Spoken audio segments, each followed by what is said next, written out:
Assalamualaikum warahmatullahi wabarakatuh. Kepada yang terhormat Bapak Ibu dosen penguji uji kinerja pada PPG Transformasi PAI tahun 2025. Perkenalkan, nama saya Siti Suryani.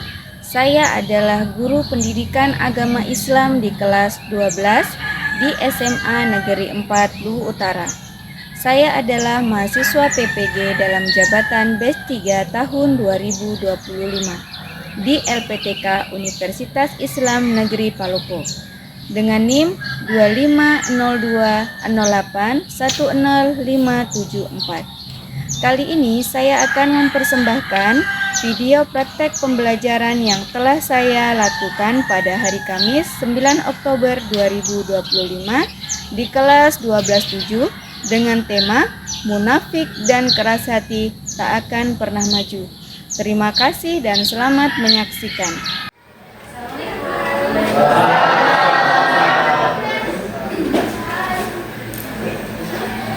Gimana kabarnya semua?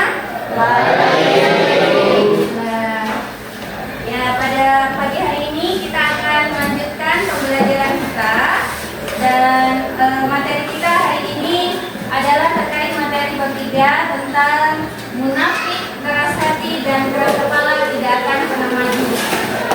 Tapi sebelum kita memulai pembelajaran, seperti biasa kita berdoa dulu kepada Allah. Semoga proses belajar kita lancar dan kita diberi ilmu yang bermanfaat. Berdoa bersama-sama dimulai.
Hadir dan siapa saja yang tidak hadir di kelas ini.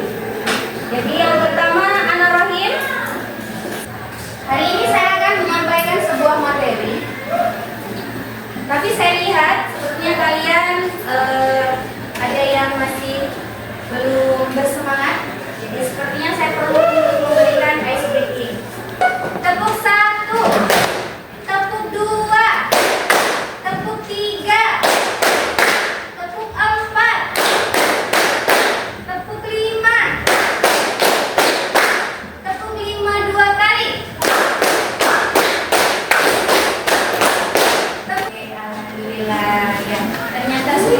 Fokus sekali dan ternyata bersemangat untuk belajar.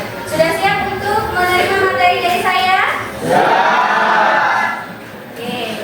Selanjutnya, materi ini berkaitan dengan apa yang akan saya tanyakan.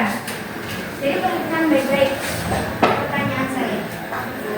Kalau ada orang yang berbicara di depan berbeda dengan isi hatinya, disebut apakah dia? Munafik. Terus kalau ada orang yang diberi nasihat, ketika dia akan melakukan suatu hal, dia tidak mau menerima nasihat dari orang lain, disebut apa dia? Keras kepala. Betul, keras kepala.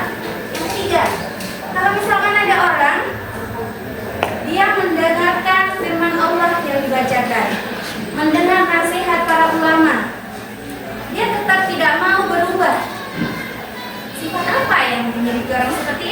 Keras hati. Jadi jawaban kalian semuanya betul. Munafik, keras hati, dan keras kepala. Ketiga-tiganya ini merupakan materi yang akan kita bahas pada pertemuan kali ini. Ya, sifat tercela yang tidak boleh ada dalam diri kita. Nah, selanjutnya sifat tercela itu akan kita pelajari definisinya masing-masing. Apa yang dimaksud dengan munafik, apa yang dimaksud dengan keras kepala dan keras hati, ciri-cirinya, dan juga dalil-dalil yang menjelaskan tentang larangan untuk memiliki sifat tercela tersebut. Nah, selanjutnya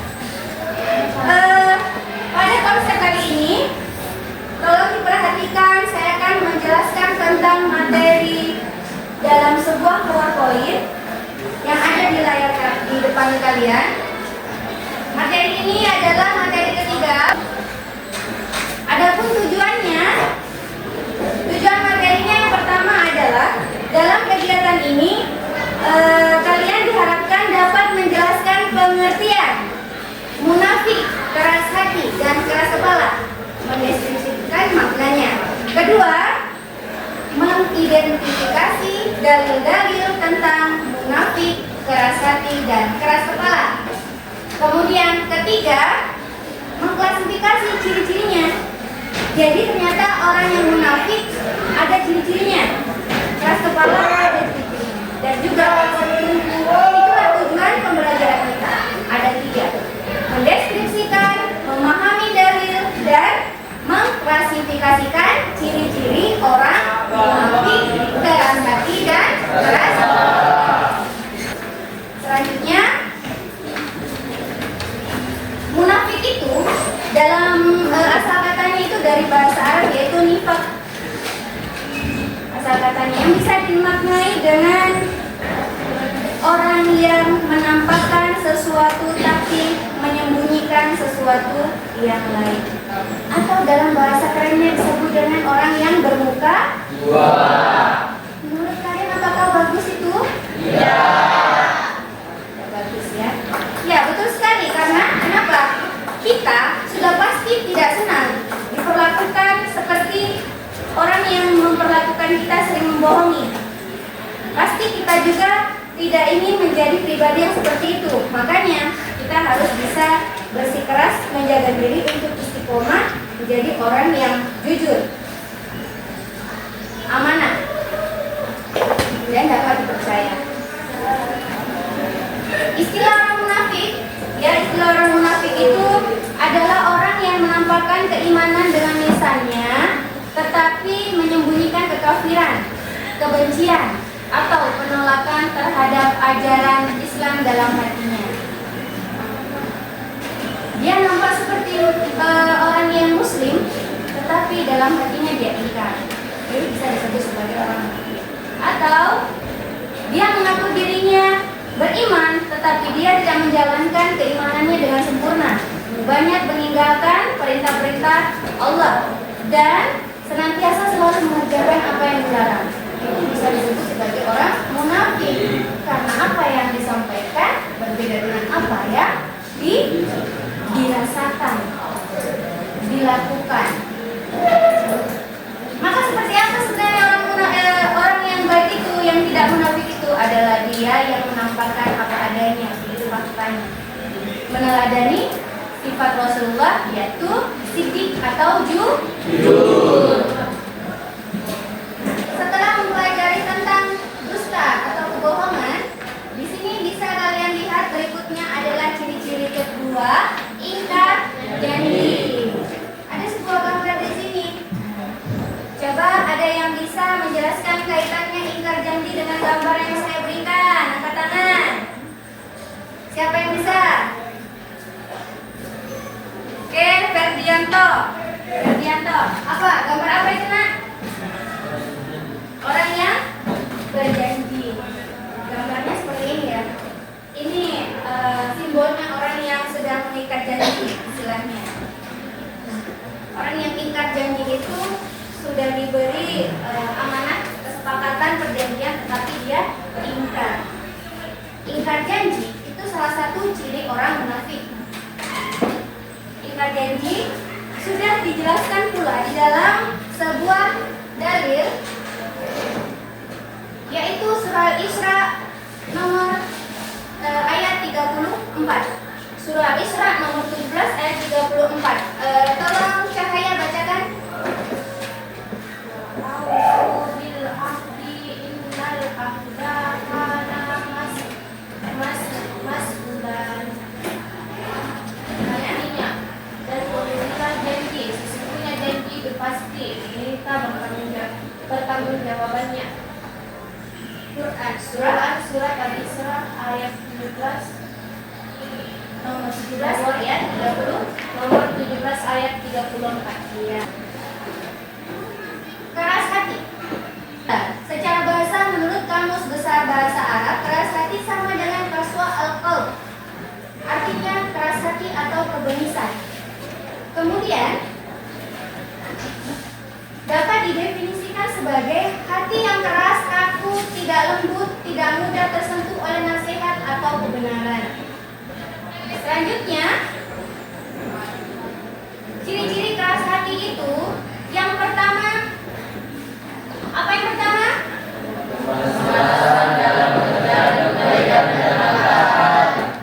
Bermalas-malasan dalam mengerjakan kebaikan dan ketaatan. Kedua, tidak.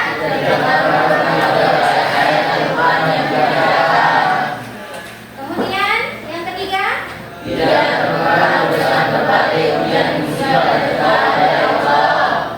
sekarang saya mau kalian latihan untuk literasi atau membaca agar bisa memahami dalil-dalil tentang munafik, keras hati dan keras kepala dalam sebuah ayat. Ya, ayat itu bisa kalian lihat di buku kalian, Quran surah An-Nisa ayat 145. Ya, saya mau siswa dari masing-masing kelompok ini untuk membacakan ayat dan juga terjemahannya. Yang pertama, Quran surah An-Nisa ayat 142. Siapa yang bisa bacanya? Oke, Cahaya silakan.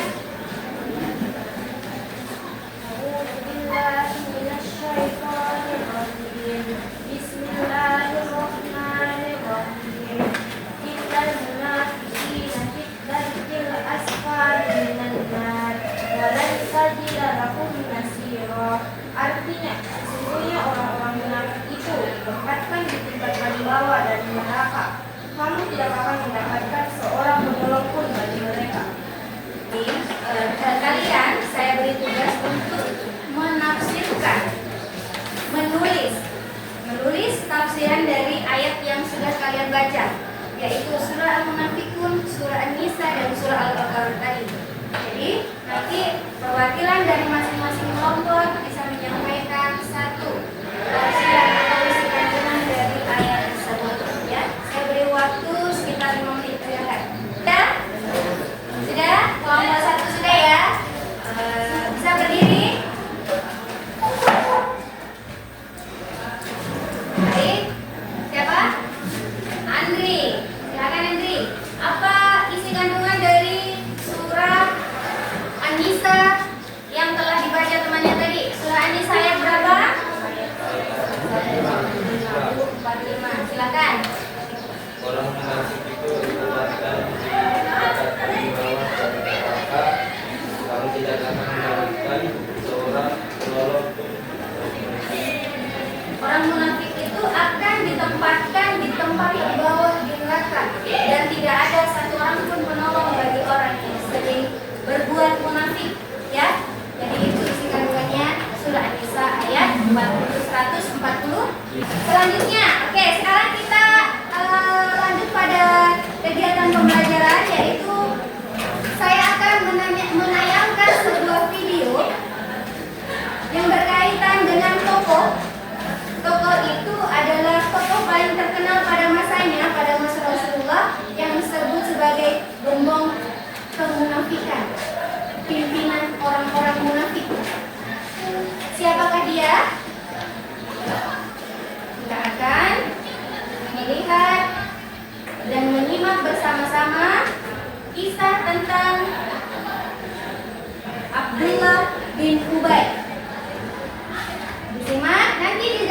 ini kalian harus mengambil hikmah yang bisa kalian petik, pelajaran yang bisa kalian petik, dan nanti masing-masing kelompok harus menyebutkannya ya. Jadi baik-baik diperhatikan baik-baik, nanti semuanya harus bisa, perwakilan dari masing-masing kelompok harus bisa untuk menjelaskan hikmahnya. Kita mulai. Bismillahirrahmanirrahim. Assalamualaikum warahmatullahi wabarakatuh. Bukan pada zaman kita saja terdapat orang-orang yang berhati iblis atau orang munafik. Namun pada zaman Rasulullah SAW juga sudah ada orang-orang munafik. Siapakah musuh dalam selimut di zaman Rasulullah SAW? Ya, dialah Abdullah bin Ubay yang menghasut sahabat-sahabat Rasulullah dan Siti Aisyah radhiyallahu anha. Dari video yang sudah saya tayangkan tadi, tentang siapa? Menceritakan tentang siapa? Abdullah pimpinan orang-orang munafik, Abdullah bin Ubay. Nah, kisah tadi yang sudah saya tampilkan dalam bentuk video, siapa yang bisa menunjukkan pesan moral? Pesan moral yang terkandung dalam video tersebut. Iya.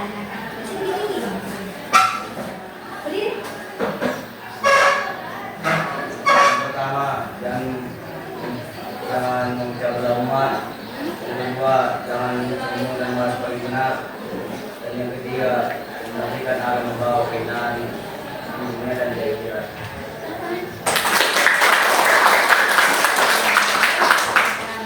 Itu dia tadi. Kita akan bawa keburukan dunia dan akhirat. Jangan mengucap dalam umat. Nah, itu adalah pesan moral yang disampaikan. Karena itu kebalikan sifatnya tadi. Ya, silakan. Jangan iri terhadap keberhasilan orang lain. Yang kedua, irilah dalam niat dan perbuatan. Betul sekali. Tepuk tangan. Saya telah membagi 3 kelompok 1, 2, dan 3. Masing-masing kelompok nanti akan saya berikan lembar kerja. Dalam lembar kerja itu ada sebuah masalah, topik masalah yang harus dipecahkan. Nah, setelah kalian pecahkan masalah itu, nanti kalian presentasikan. Saya beri pilihan, boleh kalian presentasikan dalam bentuk diskusi tanya jawab, atau kalian bisa presentasikan dalam bentuk drama pendek.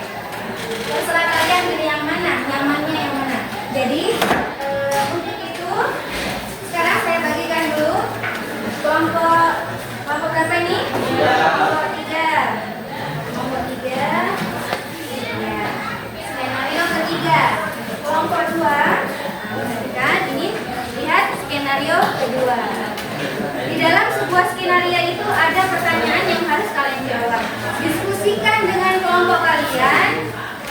Analisislah masalah atau problem itu, kemudian diskusikan dan nanti presentasikan di depan.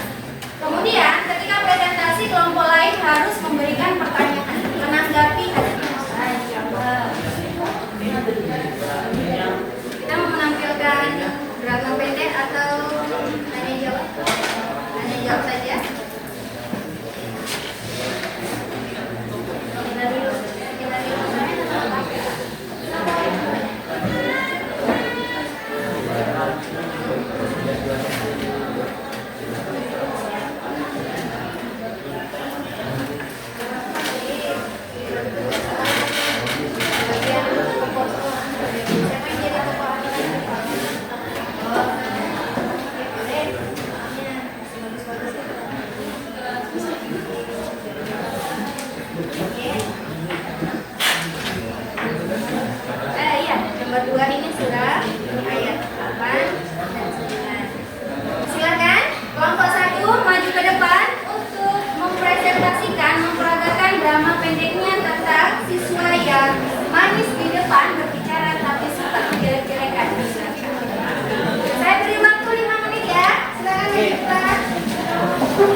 Assalamualaikum warahmatullahi wabarakatuh. Waalaikumsalam warahmatullahi wabarakatuh. Hai teman-teman. Kami akan mempresentasikan hasil diskusi kelompok kami, yaitu membuat drama, yaitu Rasulullah yang dikenal pandai berbicara mati depan guru, namun sering menjadi dengan temannya. Oke.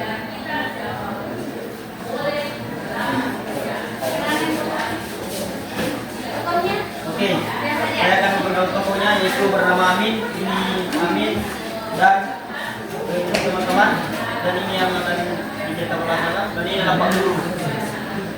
Oke, ada seorang bernama Amin yang pandai berbicara manis di depan guru. Assalamualaikum warahmatullahi wabarakatuh.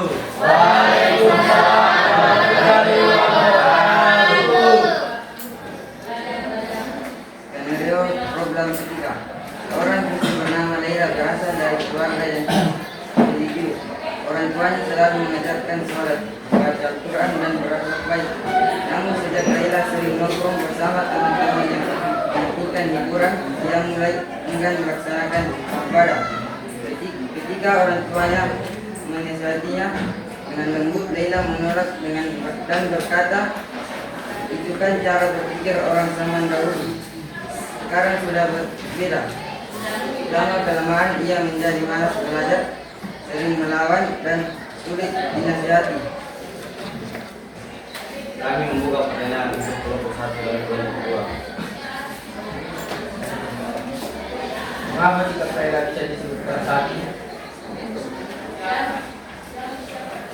Karena Laila berasal dari keluarga religius, dia selalu diajarkan sholat membaca Al-Quran, namun dia sering nongkrong bersama teman-temannya dan hiburan dan juga melaksanakan ibadah. Yang dapat saya simpulkan, yang pertama adalah munafik merupakan akhlak tercela. Munafik dalam hadis dijelaskan orang yang memiliki sifat munafik itu ciri-cirinya: jika dia berbicara dia berbohong, jika dia berjanji dia ingkar, dan jika dia diberi amanah dia berkhianat. Kemudian yang kedua adalah keras kepala. Keras kepala adalah orang yang tidak mau menerima nasihat dan masukan dari orang lain, menganggap pendapatnya yang paling benar dan menganggap buruk pendapat yang berbeda dari dirinya. Dia adalah ciri-ciri orang yang keras kepala. Keras kepala juga termasuk dalam ciri-ciri akhlak tercela. Tidak benar kalau akhlak keras kepala itu sifat dimiliki oleh umatnya Rasulullah. Umat Rasulullah harus memiliki sifat yang lebih berat, mau menerima kritik dan masukan, karena itu bisa membangun diri kita agar lebih baik.